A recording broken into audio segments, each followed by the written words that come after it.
தேமுதிக சார்பில் சட்டமன்ற உறுப்பினர்கள்லாம் வந்திருக்காங்க. ஆனால் நாடாளுமன்ற தேர்தலில் தொடர்ந்து நம்ம போட்டியிடுறோம், கூட்டணியில் போட்டியிட்டு இருக்கோம், எல்லாமே தொடர்ந்து பண்ணாலும் நமக்கு அந்த நாடாளுமன்ற உறுப்பினர் பதவின்றது கிடைக்கல. ஆனால் இந்த முறை அதாவது 2026 திமுக கூட்டணியில் நமக்கு கிடைச்சிருக்கு. அது எப்படி ஒட்டுமொத்த தேமுதிகவும் எப்படி பார்க்குது? ஒரு வெற்றி கொண்டாட்டமாக தான் தேமுதிகவை சேர்ந்த அனைவருமே இதை ஃபீல் பண்ணுறாங்க. ஏன்னா இது நான் தான் சொன்ன மாதிரி 2009 இந்த வாய்ப்பு எங்களுக்கு கிடைக்க வேண்டியது ஒவ்வொரு எம்பி எலெக்ஷன் அப்போவும் தவறிக்கொண்டே இருந்தது. அது 2026 தான் நடக்கணும் அப்படின்னு இருந்திருக்கா என்னன்னு எங்களுக்கு தெரியல. பட் காலதாமதமாக கிடைத்தாலும் இனி சுதீஷ் நம்ம கட்சியிலே தேசியமும் திராவிடமும் இணைந்தது தான் தேசிய முற்போக்கு திராவிட கழகம். அந்த வகையில் நமது திராவிட நாடான தமிழ்நாட்டில் நாம் நம்ம தலைவர் அவர்கள் எதிர்க்கட்சி தலைவராகவும் எம்எல்ஏக்களாக இங்கே பல பேரும் ஆல்ரெடி சேவை செஞ்சுருக்காங்க, ஜனநாயக கடமை ஆற்றி இருக்காங்க. ஆனால் முதல் முறையாக தேசியத்திலும் இந்திய அளவில் ஜனநாயக கடமை ஆற்ற இருக்கும் பொருளாளர் சுதீஷ் அவர்களுக்கு இந்த தலைமை கழகத்தின் சார்பாக இங்கே இருக்கிற அனைவர் சார்பாக தலைவர் சார்பாக வாழ்த்துக்களை தெரிவிச்சோம். அதுதான் இன்றைக்கி தான் ராஜ்யசபா எலெக்ஷன் உங்களுக்கு தெரியும், விருப்பம் மனு முடிஞ்சிருக்கு. 16ஆம் தேதி தேர்தல், அன்னைக்கே ரிசல்ட்டும் வர இருக்குங்க. பட் அதுக்கு முன்னாடி குழு அமைக்கப்படும். ஏன்னா ஒரு கமிட்டி அமைக்கணும்னு சொல்லியிருக்காங்க. ஏன்னா கூட்டணியில் இருக்கின்ற அனைவரும் ஒரு கமிட்டி அமைத்து அந்த கமிட்டி போய் பேசி தான் எந்தெந்த கட்சிக்கு எந்தெந்த தொகுதி அப்படிங்கிறத பேசி இறுதி செய்ய இருக்கிறோம். அதை இந்த கூட்டணியின் தலைமையில் இருக்கும் அண்ணன் ஸ்டாலின் அவர்கள் அதை அறிவிப்பார், எந்த தேதியில் இருந்து இந்த கமிட்டி மீட்டிங் என்பதை. அப்பொழுது தேமுதிக சார்பாகவும் நாங்கள் கமிட்டி அமைச்சு அந்த குழுவில் போய் பேசுவாங்க அப்படின்றத தெரிஞ்சு. 2024 நாடாளுமன்ற தேர்தலில் அதிமுகவோட கூட்டணியில் இருந்தோம். அப்போ ராஜ்யசபா தொகுதி நமக்கு கிடைக்கும் அப்படின்ற மாதிரி பேசியிருந்தீங்க. ஆனால் கடைசியில் அவங்க கொடுக்கல. 2026 திமுக கூட்டணி கிடைச்சிருக்கு. அதிமுகவுக்கும் திமுகவுக்கும் என்ன வித்தியாசத்தை பார்க்குறீங்க? இந்த டைமில் என்ன சொல்ல விரும்புகிறீங்க? இல்லை, சொல்கிறதுக்கு ஒன்றும் இல்லை. அவர் 2024 கொடுத்துருக்க வேண்டியது, அது அப்போ நடக்கலை. அதுதான் சொன்னேன், கொஞ்சம் காலதாமதமாக நடந்தாலும் இந்த 2026 இந்த வெற்றி எங்கள் கழகத்தை சேர்ந்தவர்களுக்கும் தலைவருக்கும் தான் சேரும் அப்படின்றது தான் என்னோட கருத்து. அது அண்ணன் எடப்பாடியார்கிட்ட தான் நீங்கள் கேட்கணும். என்கிட்ட கேட்டால் நான் ஒன்றும் சொல்ல முடியாது, அவர்கிட்ட இந்த கேள்வி. அதிமுகவை சேர்ந்த விந்தியா கடுமையாக விமர்சிச்சிருக்காங்க, அவங்களையும் கட்சியை பற்றி கடுமையாக. அது இப்போ அவங்கவுங்க கருத்துங்க. அது எல்லாத்துக்கும் நீங்கள் என்கிட்ட கேள்வி கேட்டால் யார் சொன்னாங்களோ அவங்கக்கிட்ட போய் இதை கேள்வி கேட்கணும். அதுக்கெல்லாமே நான் பதில் சொல்ல முடியாது.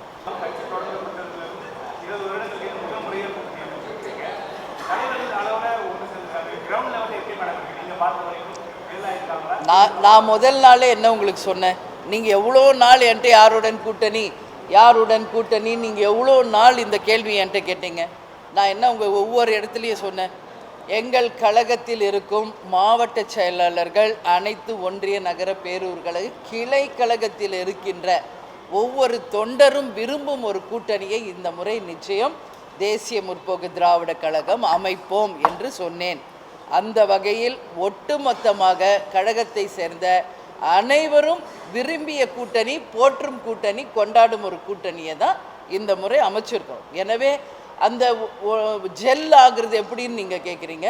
அது இயற்கையாகவே இந்த டே 1 நான் அனௌன்ஸ் பண்ண அன்றைக்கே தமிழ்நாடு முழுக்க பட்டாசு வெடித்து ஸ்வீட்ஸ் கொடுத்து அந்த டேவே அவங்க கொண்டாடிட்டாங்க. அப்போ ஒட்டுமொத்த கட்சியும் இன்றைக்கி திமுக சைடும் சரி, கூட்டணியில் இருப்பவங்களும் சரி, தேமுதிகவை சேர்ந்த அனைவரும் ஒன்றிணைந்து ஒரு மகத்தான வெற்றியை இந்த தேர்தலில் 200க்கு மேல் நிச்சயம் பெற்று மகத்தான வெற்றி பெறுவோம் என்பதை இந்த நேரத்தில் உறுதியாக சொல்லியிருந்தீங்க. வெற்றி கூட்டணி அமைப்போம் அப்படின்னு சொல்லியிருந்தீங்க.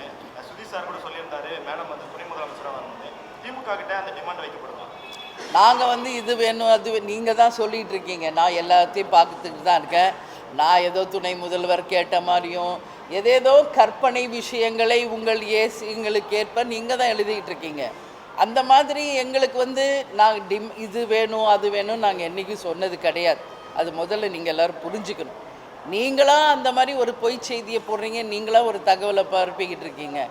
அப்படி இருக்கிறப்போ அப்படி நாங்கள் இது வரைக்கும் அது மாதிரி பேசவும் கிடையாது, சொல்லவும் கிடையாது. அதனால் எங்களுக்கு அந்த மாதிரி ஒரு இதுவே இல்லை. சட்டமன்ற இன்னைக்கு ஒரு கட்சிக்கு என்று அவங்கவுங்க விருப்பத்தின்படி கேட்குறாங்க. ஏன் நேற்று வரைக்கும் காங்கிரஸ் டிமாண்ட் வச்சு நேற்று வரைக்கும் அவங்க கேட்ட தொகுதிகளை பெற்றாங்க இல்லையா? அது மாதிரி எல்லா கட்சிக்கும் அவங்கவுங்களுக்கு ஒரு உரிமை இருக்குது. அந்த வகையில் தேமுதிகவுக்கு எவ்வளோ கிடைக்கணுன்றது நாங்களும் எங்கள் உரிமையை கேட்டிருக்கோம். நிச்சயமாக அது அமையும். எல்லாரும் நான் ஏற்கனவே விஜயபிரபர் போட்டி இருக்குது.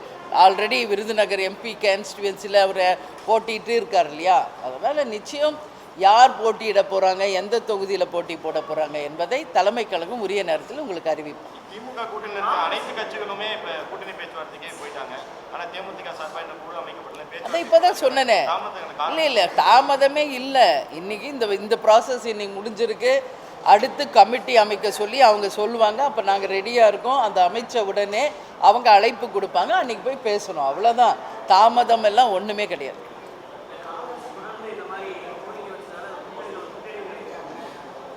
அப்படி ஒன்றும் இல்லையா? இல்லை இப்போ அங்கே எல்லாருமே ஒன்றா தான் உட்காந்துருந்தோம். எல்லாருமே சந்தோஷமாக பேசிகிட்டு தான் இருந்தோம். அவங்க அவங்க உரிமையை கேட்குறாங்க. இது ஒன்றும் அவங்க கட்சி சார்பாக அவங்க கேட்கறது ஒன்றும் நம்ம சொல்ல முடியாது. அவங்க உரிமையை அவங்க கேட்டிருக்காங்க. இன்றைக்கி அவங்க கேட்டதை கேட்டு பெற்றிருக்காங்க. ஸோ எல்லாருமே ஹாப்பியாக தான் இருந்தாங்க. எதுங்க?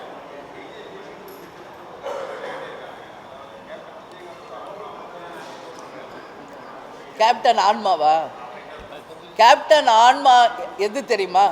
அவருடைய கடைகோடியில் இருக்கிற தொண்டர் தான் கேப்டன் ஆன்மா. அதனால் தேமுதிகவுக்கு சம்பந்தமே இல்லாதவங்க கேப்டன் ஆன்மாவை பற்றி பேசிக்கிட்டு இருக்காங்க. இங்கே இருக்கவங்களை எங்களை சுற்றி இவங்க தான் கேப்டனுடைய ஆன்மா. சரிங்களா? அதனால் அதுக்கு உரியவங்க நாங்களே அமைதியாக இருக்கோம். அதுக்கு சம்பந்தமே இல்லாத யாரோ கேப்டன் ஆன்மாவை பற்றி பேசிக்கிட்டு இருக்காங்க. அதனால் நகைப்புக்குரிய விஷயமாக தான் அதை நான் பார்க்குறேன். தலைவருடைய ஆன்மா எங்கே இருக்குன்றது எங்களுக்கு தெரியும். அவரை விரும்பிய அவருடைய கடைகோடி நிர்வாகி தொண்டர் தான் அவருடைய ஆன்மா. அதனால் அது தெரியாமல் பேசுகிறவங்களுக்கு என்னுடைய பதில் இதுதான்.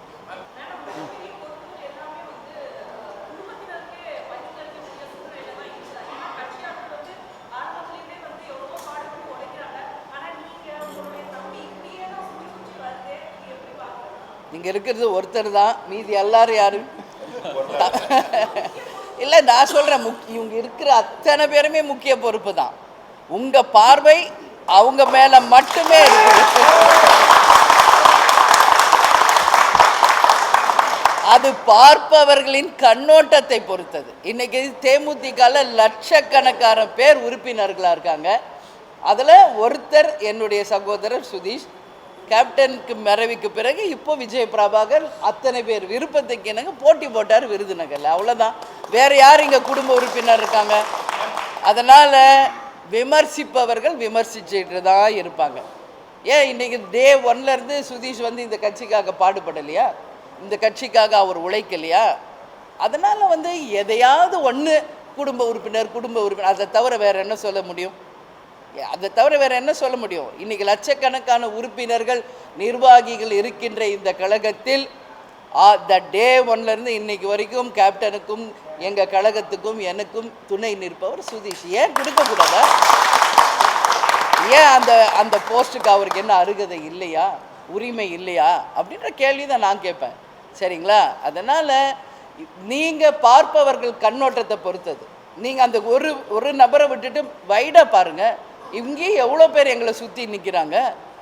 ஏன் அந்த ஒன்று மட்டும் நீங்கள் பார்க்குறீங்கன்ற கேள்வியை நான் கேட்குறேன். மேம், தேர்தல் அறிக்கை தேமுதிக சார்பாக கடந்த தேர்தலில் வெளியிடப்பட்டுச்சு. எங்களுடைய தேர்தல் அறிக்கையை திமுக நிறைவேற்றிருக்காங்கன்னு சொன்னீங்க. இப்போ திமுகவோட கூட்டணி வச்சிருக்கீங்க. தேர்தல் அறிக்கை தொடர்பாக தேமுதிக சார்பாக இல்லை, இன்னும் திமுக தேர்தல் அறிக்கை இன்னும் கொடுக்கலைங்க. இல்லை, நான் உங்களுக்கு சொல்கிறேன், தேர்தல் அறிக்கை அவங்களது வரட்டும், நாங்கள் சொல்கிறது சொல்லுவோம்.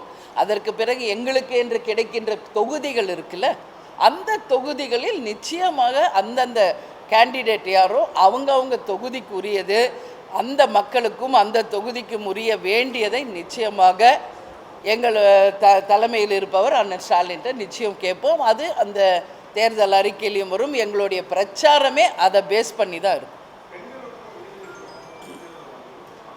கண்டிப்பாங்கங்க.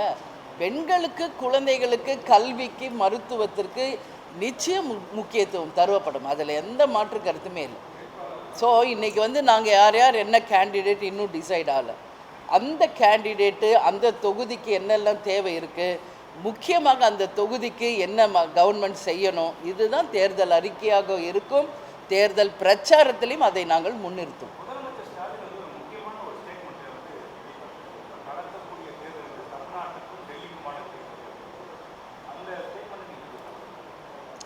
அதுதானே ஏன்னா இது என்டிஏ வெர்சஸ் இந்தியா கூட்டணி அப்படின்னு நம்ம இருந்தாலும் இன்றைக்கி காங்கிரஸ் கட்சியிலேயே இருப்பவங்க என்ன சொல்கிறாங்க, திமுகவிலான தலைமைன்னு தான் காங்கிரஸ் கட்சியில் இருக்கிறவங்களே சொல்கிறாங்க. அதனால தான் அவர் என்ன சொல்கிறாரு, தமிழ்நாட்டுக்கும் இது டெல்லிக்குமான தேர்தல் அப்படின்னு அவர் சொல்கிறார். சரிங்களா? வேறுங்க?